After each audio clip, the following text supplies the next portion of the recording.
Welcome to Whispers of the Web, where the hidden gems of the web come to life.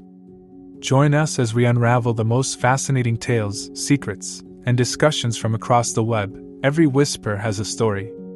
If you enjoy our journey through the whispers of the web, don't forget to like, subscribe, and share the intrigue. Story number 1. Boyfriend gave me a marriage ultimatum. He needs to marry for immigration and religious reasons. He told me he needs to make this next step in his life and that he has to do better in practicing his faith. He is broke and has a poor credit score. In his religion, the man is responsible for his wife. So I'm just wondering how I would be taken care of if this is his current situation. I don't feel comfortable getting married if we are going to be struggling financially right from the get-go. He told me he's gotten opportunities from women that are interested in marrying him. He said he declined or ignored all of them because he wants to be with me. I don't know if this is true or if he's trying to make me jealous. I talked to my mom about it, and she said she feels he is brainwashing me and that I should not be pressured into this. Is this manipulation? How do I move forward? TLDR. Boyfriend of 1 year gave me the weekend to give him a yes or no for marriage. If my answer is no, it's over between us. It sounds like you're in a very challenging and complex situation. It's important to trust your instincts and the advice of those who care about you, like your mom. From what you've described, it does seem like there are elements of manipulation in your boyfriend's behavior. The urgency and pressure he's putting on you for a decision, especially one as significant as marriage, is a red flag. Marriage should be a mutual decision made out of love and commitment, not out of necessity or pressure. It's concerning that he's using his immigration and religious needs as leverage to push you into marriage. It's also worth noting that if he's struggling financially and has a poor credit score, these issues won't magically disappear after getting married and could become a source of stress in your relationship. The mention of other women being interested in marrying him, whether true or not, seems like a tactic to make you feel a sense of competition or urgency. This isn't a healthy foundation for any relationship.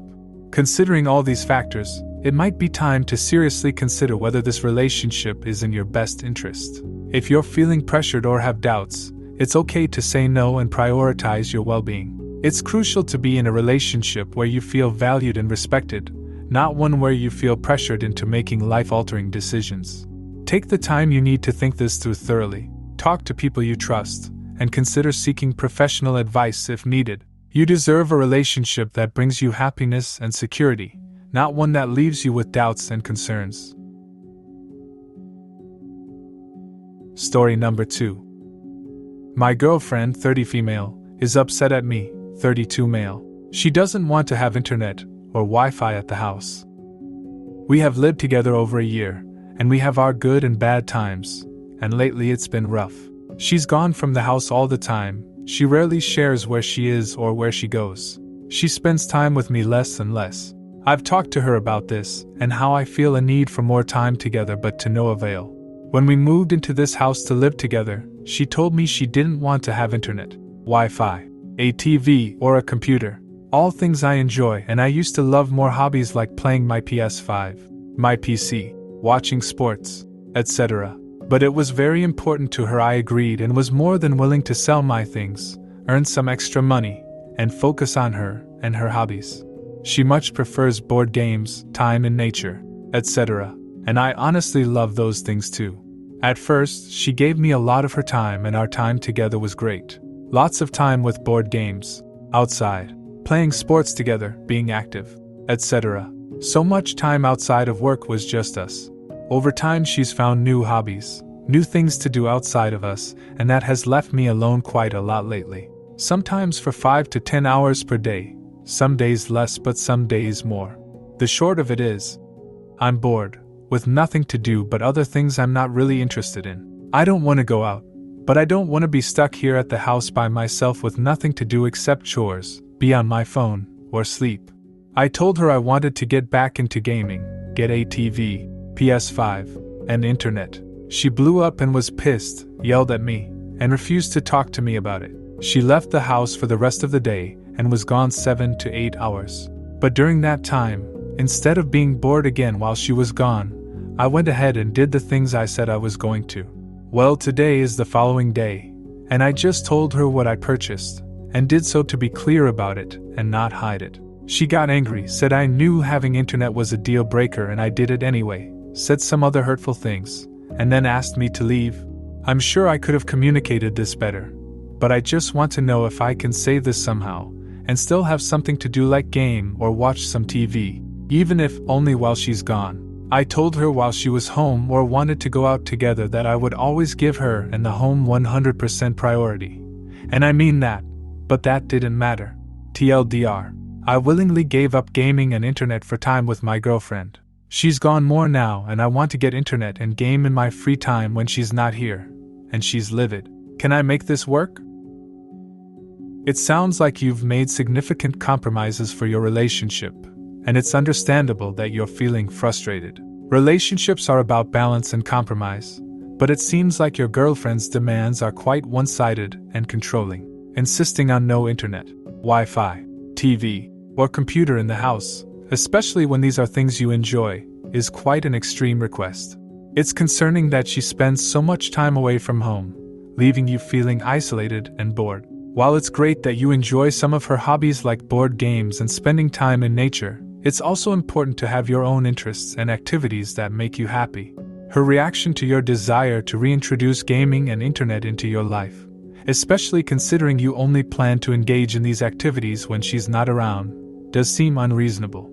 It's healthy for partners in a relationship to have their own hobbies and ways to relax. The fact that she got angry and asked you to leave over this issue indicates a lack of willingness to compromise or understand your needs. Communication is key in any relationship, but it takes both parties to be willing to listen and understand each other's perspective. You've shown a willingness to prioritize her and the relationship, but it doesn't seem like she's showing the same consideration for your happiness and needs. If she's not open to finding a middle ground, it might be a sign that you two just aren't a good fit. It's important to be with someone who respects your needs and interests as much as their own. You deserve to be in a relationship where you feel heard, respected, and where your happiness is also a priority. It might be worth considering whether this relationship is truly fulfilling for you, or if you'd be happier with someone who understands and appreciates your interests and needs. Story number 3. My 24 female stepmom, 50 female, triggered my food allergy and won't talk to me. For context, I, female 24, still live with my stepmom, female 50, while working and going to school. Yesterday I went to help a friend move out of his house and left the house in a rush. Went to tell my stepmom that I was leaving and running late. She seemed to be upset that I didn't say good morning before telling her I was leaving. I told her sorry, and that I was in a bit of a hurry and would see her later. I got home around 4. Sometimes when I'm out all day she'll ask if I've eaten so she knows if she should cook an extra portion. She was still in a bad mood when I got home, but I figured she just had a bad day. So I said hello, then went to my room for a nap. When I came to get dinner a few hours later she was already in her room. So I just served myself and went back to my room. What she failed to mention was that something in the stew I ate had something I was allergic to. After throwing up I texted her to ask what was in the stew, mostly so I could know if I needed a Benadryl, or just to sleep it off. My reaction wasn't too severe so I didn't need my EpiPen. She leaves me on red. I drink some warm tea to open up my throat and then go to bed. This morning I go to greet her and ask again what was in the stew. She stays silent. I ask if something is wrong, and she starts imitating my body posture in a mocking way, still not saying anything. I ask what the problem is, and she rolls her eyes and turns away from me, so I just leave. My stepmom is very cognizant of my allergies. Sometimes she'll make a whole separate dish for me when she's eating something I can't. I try to show my appreciation for her since she's a stay-at-home mom, and it's really helpful when I'm working and going to school to not have to worry about food. I'm trying not to make any crazy assumptions, but I'm upset that this even happened. TLDR. My stepmom made food that had something I was allergic to, and won't speak to me when I ask what was in it. How do I talk to her about this? I'm really sorry to hear about what you're going through with your stepmom. Your story resonates deeply with me, as it reminds me of my own experiences with my narcissistic mother, who I'm no longer on speaking terms with. The way your stepmom behaved, especially regarding a serious issue like a food allergy, is incredibly toxic and concerning. It's not just the negligence about your allergy but also her refusal to communicate with you and her mocking behavior. This isn't how a caring parent should act.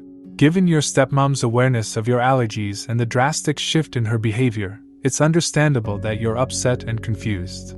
It's important to address issues like this, but it's equally important to ensure your own safety and well-being. Her behavior, especially her lack of communication and mocking attitude, is not acceptable. I highly recommend looking into the subreddit r/raised by narcissists.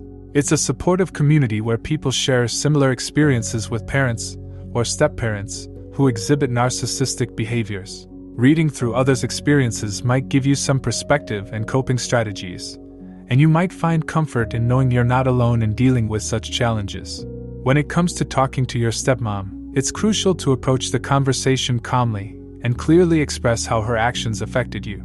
However, given her current behavior, be prepared for the possibility that she might not respond positively. In such a case, it's important to have a support system in place, whether it's friends, other family members, or professional help.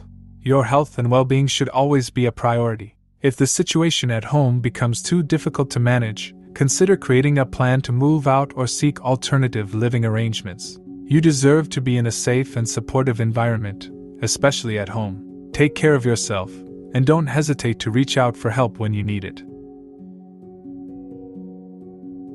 Story number 4. My 29 female boyfriend, 32 male, makes ridiculous requests of me when I'm busy, and when I inevitably drop the ball, he gets furious. I know it has to be about something else. At this point, I'm wondering if this can even be fixed. We've been together for 6 years with these types of issues for a lot of them, but they appear to be getting worse. For the holidays, I flew to see my family for 5 days. He can't come because for 3 of those days it was going to be just me and my sisters, who I haven't seen in a year. But honestly, it shouldn't be a big deal. He's gone away by himself for the holidays before. Everything was great between us, but while I was waiting at the airport to fly out, he texted with his request. He said he was in pain and needed to get in to see a dentist that day. I said I'd try, but I wouldn't have Wi-Fi on the 5-hour flight, and Googled 2 numbers near him and suggested he call when they opened. Once I landed, etc., my sister picked me up and we spent the next 2 hours straight talking. By then any dentist would have been closed, and truthfully I kind of had forgotten. I assumed he would have called dentists and gotten himself an appointment. He texted me saying, "Him, any luck?" Me, "No. Didn't you get in to see one?" Him, "No. Did you even try?" Me, "I can try tomorrow morning." Him, "So you didn't even try to help me when I asked, and you didn't even bother to tell me you weren't helping me." I then said that I was indisposed most of the day and that he could make an appointment for himself much easier than I could on a travel day. He said he was in too much pain to make an appointment. I honestly doubt that for many reasons, and proceeded to become very angry, calling me self-centered, selfish, etc., saying if we can't count on each other, what is the point of even being in a relationship? For the record, it's not like he ever does anything like this for me, nor do I even ask him to. He continued to insult me, saying that I think I'm fiercely independent. I've never described myself like that, and that he thinks people who feel that way will die alone. I admittedly started getting angry at him as well because he has a strong tendency to do things like this when I'm busy. It ended up being a very nasty texting argument that put a damper on my time with my family. When I tell him that I feel he's doing this because he doesn't like when my attention is off him, he says no way, that's not true, and tells me I'm self-centered and gaslighting him. From my perspective, he keeps inventing crisis situations that aren't actually a big deal and causes a lot of weird chaos. I do want to be with him, but I don't want these issues all the time. A couple of years ago it was pretty bad and I insisted he get a therapist. He then told me his therapist said I'm no good for him, but he wants to be with me anyway because he's in love with me. How on earth do I deal with this? I want for us to be healthy, with normal communication. It feels like this is very abnormal, but when I point it out he just tells me that I don't accept responsibility for my part in the conflicts. But that's because I don't feel like I'm doing anything wrong. Are we just doomed? Should we try couples counseling? At this point I'm truly confused. TLDR. Boyfriend makes annoying requests of me whenever I'm busy with something else and often becomes furious if I can't help him during these times. It sounds like you're dealing with a very challenging situation in your relationship. From what you've described, your boyfriend's behavior does seem to exhibit narcissistic tendencies. Narcissists often create emergencies or crises to gain attention and manipulate situations to their advantage, especially when their partner is unavailable or focused on something else. His reaction to you not being able to fulfill his request while you were busy and away from home is a classic example of this behavior. It's concerning that he becomes furious and resorts to name-calling when things don't go his way. This isn't healthy or supportive behavior in a relationship. The fact that he accuses you of being self-centered and gaslighting him when you bring up your concerns is particularly troubling. It's a way of deflecting responsibility and making you question your own perceptions, which is a common tactic used by narcissists. It's also worrisome that he tells you his therapist said you're no good for him, yet he wants to stay with you because he loves you. This could be another manipulation tactic to make you feel indebted to him or to create a sense of insecurity in the relationship. Couples counseling could be a step in the right direction, but it requires both parties to be open, honest, and willing to work on their issues. If he's not genuinely open to this process, it might not be effective. Given the situation, you might want to consider if this relationship is truly beneficial for your well-being. You deserve to be with someone who respects your time, your needs, and doesn't manipulate or guilt-trip you. Reflect on what you truly want and need in a relationship, and consider if this relationship aligns with those needs. It's okay to prioritize your happiness and mental health. Story number 5. My 31 male girlfriend, 31 female, cheated on me at a wedding. Should I give her a second chance? My girlfriend attended a family wedding in another state. There, she claimed she drank too much and was going to the after party. A man who was a close friend of the bride and groom asked if she would like to walk to the after party together. She accepted and walked with him alone.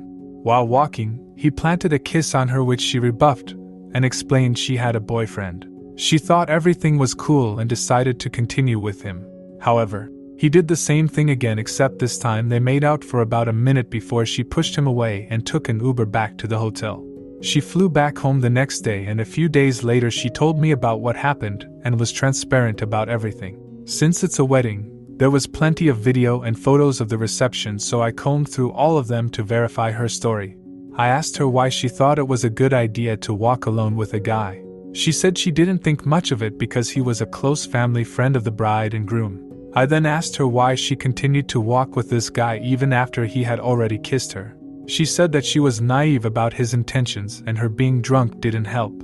Although a lot of alcohol was involved, she says that her actions are inexcusable, and she takes full responsibility for what she did. She should have known better and never made the terrible series of decisions that she did. I used to think cheating was black and white. However, I'm having so much trouble processing this. On the one hand, what she did was horrible, but I feel like her confessing immediately and showing remorse should count for something. Frankly speaking, if she hadn't told me, I would have never known about this. I am looking for advice on if I should give her a second chance. Does anyone have thoughts or suggestions? Thank you. TLDR. Girlfriend made out with a guy at a wedding and immediately confessed to me. Should I give her a second chance?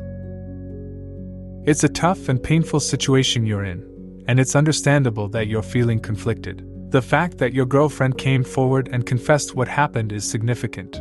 It shows a level of honesty and remorse that's important in any relationship.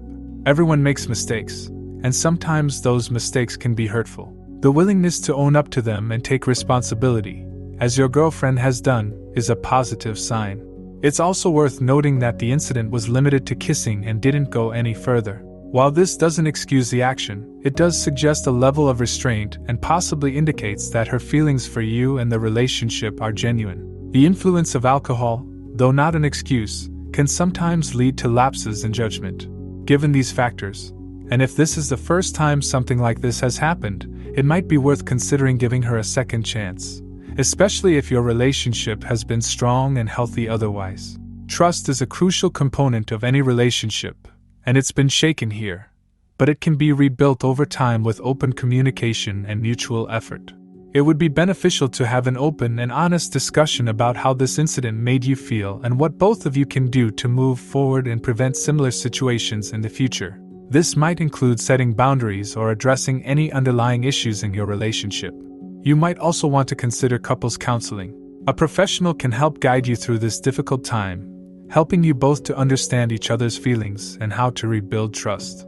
Ultimately, the decision to give her a second chance is yours to make, based on your feelings for her, the quality of your relationship up to this point, and your belief in the potential for your relationship to recover from this. Trust your instincts, and do what feels right for you.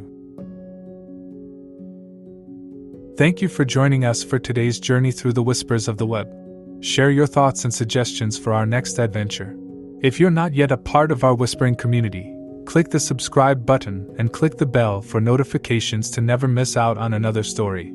Join us next time as we uncover another enthralling tale from the web. Until our next whisper.